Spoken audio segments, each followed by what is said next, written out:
Alors justement, vous dites vouloir parler à toute la France. Le nom de votre programme s'appelle l'Avenir en commun. Il veut dire rassembler tous les Français. Pourtant, quand on écoute vos discours, vous parlez souvent des riches, des puissants, de ceux qui se gavent. Vous les injectivez. Vous opposez terme à terme mais renvoyez dos à dos les petits et les grands, riches et pauvres, patrons et salariés.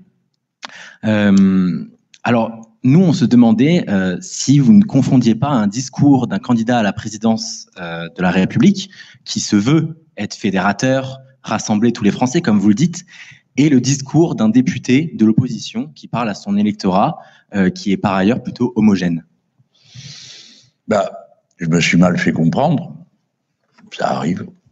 Moi, j'ai pas dit que j'allais rassembler tous les Français. Je m'adresse à tous les Français. Mais je sais très bien que je ne vais pas y arriver. Personne n'y arrivera. Celui ou celle qui sera élu, il sera élu avec un peu plus de la moitié. Donc personne ne rassemblera tout le monde. Là, ce qui compte, c'est que le discours que l'on porte, les idées que l'on propose, elles soient soutenues par le plus grand nombre possible de gens, parce qu'à la fin, elles s'appliqueront à tout le monde. Donc, l'effort politique à faire en permanence, c'est celui de la conviction, pas celui de la contrainte.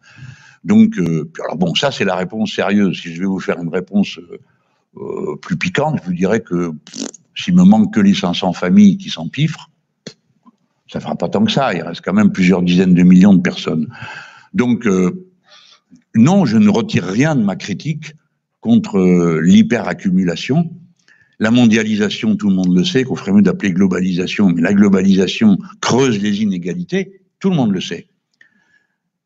Et les politiques publiques devraient normalement corriger. Ici, elles font le contraire.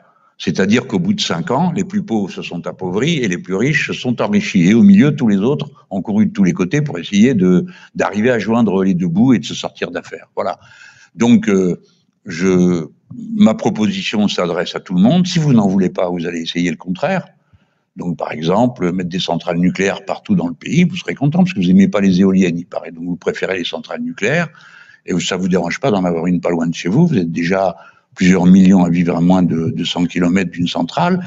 Vous trouvez que, c'est normal qu'on s'enrichisse parce que ça va ruisseler sur les autres. Continuons. Et vous êtes dans un système qui n'est plus capable de se corriger. Là, j'en appelle à l'intelligence collective, même si vous n'êtes pas d'accord avec moi.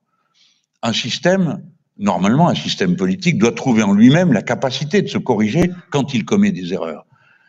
Quand le système économique dans lequel nous vivons fait que les plus fortunés continuent à s'enrichir, et encore plus que d'habitude, dans une crise majeure comme celle que nous avons vécue et comme celle que nous sommes en train de vivre du fait du climat et qu'on arrive seulement au résultat de la COP26, posez-vous une question. Ce système n'est pas capable de se corriger et par conséquent, il devient dangereux.